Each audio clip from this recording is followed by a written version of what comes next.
พี่น้องโอ้ยปัญหายาบ้าสมัยซูเมอร์นี่เนาะโอ้ยมันเป็นปัญหาใหญ่ปัญหาระดับประเทศจ้าสิแก้จังใดพี่น้องเอ่ยหัวซ้ำคอลอกแคเรขี้กะเตขี้กะตายลังเทียสั้นปฐมกะเสพยาบ้าเสพตั้งแต่เด็กน้อยไปจนฮอดผู้เฒ่าหัวงอกๆจังสิกะเสพพี่น้องเอ่ยโอ้ยมันอยู่เกียนตลาดมันไม่เกียนตลาดเกียนบ้านมีฮอดอยู่น้ำวัดพี่น้องเอ่ยเมื่อนั้นเขาเจ้าบุกวัดไปตรวจพระทั้งหมด6 รูปโอ้ยอย่าว่า6 รูปเถอะ6 คนตรวจพบว่าเสพยาบ้า4 คนว้าโผดพวกบักเตียงแพ้มันสิเหลียวัดให้เฮาเหลียพระให้เฮากราบจักองค์พี่น้องเป็นจังซี่นะโอ้ยศาสนานะเมื่อสวยเพิ่นดินกว่าอยู่คืออูค่อยบักตู่เขาสั่นบ่ยาวตกสมัยผู้สาวยางออกหาผัวเจ้าหัวยางออกหาเงินจังสิมีมาใช้เนาะเพิ่นว่านั่นน่ะศาสนานะเมื่อเฒ่าบ้านเมืองเฮาบ่คือเก่านี่ล่ะเพิ่นว่านั่นน่ะพี่น้องเอ้ยสร้างเป็นให้สร้างเป็นให้ข้าเจ้ามีนโยบายต่อเพิ่นว่านั่นอันนโยบายภายใต้ยุทธการทำทันทีกระบี่พื้นที่ปลอดภัยอินทรีย์514พนาวานะแจ้งจับจบแจ้งจับจบว่าแต่มีคนแจ้งเพิ่นสิไปจับแล้วก็จบใน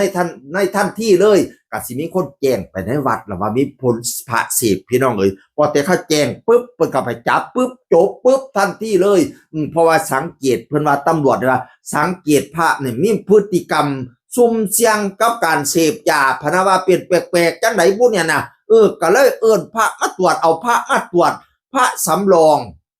ชื่อนามสกุลน่ะขอสงวนไว้บ่เปิดเผยนามสกุลอายุ50 ปีเป็นฮอดเจ้าอาวาสพุ่นเด้พี่น้องเอ่ยคนกุฏิเนี่ยบ่พ่อยาบ้าคนแล้วคนอีกก็บ่พระพ่อยาบ้าแต่ว่าให้การนี่วกไปวนมาเปลี่ยนวนไปวนมาข้าเจ้าสงสัยก็เลยจับตรวจเลยบ่ไว้หน้าไว้ตาเจ้าอาวาสเลยจับตรวจเงี้ยวปรากฏว่าสีเป็นสีม่วงค่ะนอกจากนั้นจับพระทั้งหมดมาตรวจ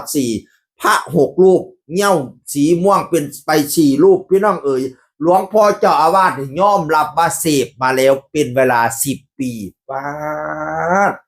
โออยู่ในคาบพเลียงเสพยาอยู่ในคาบพเลียงมา10 ปีแล้วคนไปถวายซ่องนี่บ่ได้สร้างได้แปลงอย่างแล้วเนาะสิแพงเงินไว้ถ้าซื้อยาเสพอย่างเดียวหลวงพ่อนั่นน่ะมื้อนั้นซื้อมา10 เม็ดพะนะว่าตำรวจตรวจบ่พอเนื่องจากว่าเสพไปเบิดแล้วปานนั้นเสพหลายปานนั้นติพี่น้องหรือว่าปั่นกันเกาะเพราะว่าในวัดนั่นพระ4 รูปเสพนำกันน่ะนะเหี่ยวม่วง4 รูปพี่น้องเอ๋ยโอ้ยเนาะเราบอกว่าซื้อกับวัยรุ่นเตี่ยวมาขายให้เสพอย่างเดียวบ่ได้ว่าสิขายเสพอย่างเดียวก็พอแห้งเดี๋ยวจะเป็นอีปัวขายน้ำต่อเป็นฮอดหลวงพ่อเห็นว่ากระไดเนาะเฮ้ยเฮ็ดจังไดพี่น้องปัญหายาบ้ามันจังสิเบิดไปบ่แม่นว่าเสพแล้วมันม่วนดิเสพแล้วมันเฮ็ดให้บ้าให้มันคักเฮ็ดให้คั่งสมกับชื่อมันละยาบ้าพ่อกี่พ่อฆ่าพ่อทำลายผู้ใดมันบ่ไว้หน้าไว้ตาดิมันบ้ามาน่ะพี่น้องเอ้ยฆ่าฮอดพ่อฆ่าฮอดแม่ฆ่าฮอดลูกฮอดเต้าฆ่าฮอดเมียเจ้าของพังไปตะพืชโดดตึกโดดอะไรทำไมบีบพ่อไปตะพืชตะพืชมันเป็นตาย่านเฮ็ดจังไดจังสิเบิดไปปัญหายาบ้านั่นน่ะยาสุว่าให้เป็นยาสามัญประจำบ้านเถอะเนาะเฮ้ยโอ้พ่อตัดก็ตัดพ่อเอาทิ่มก็ทิ่มพ่อจับก็จับโลดเถอะเฮ้ยมันอันตรายยังเห็นในออกข่าวเรื่อยๆล่ะที่ว่าเอาผู้นั้นมาอันหยังก็มาขู่จับปาดคอผู้นั้นปาดคอผู้นี้มันเป็นตาย่านยัดอยู่ให้มันมีทอยาบ้าน่ะพี่น้องเอ้ยโอ้บ่เฮ้ยซอยกันเบิ่งแย่งซอยกันจังคือคนเก่าเว้าสู่ฟังสวัสดีครับสวัสดีครับ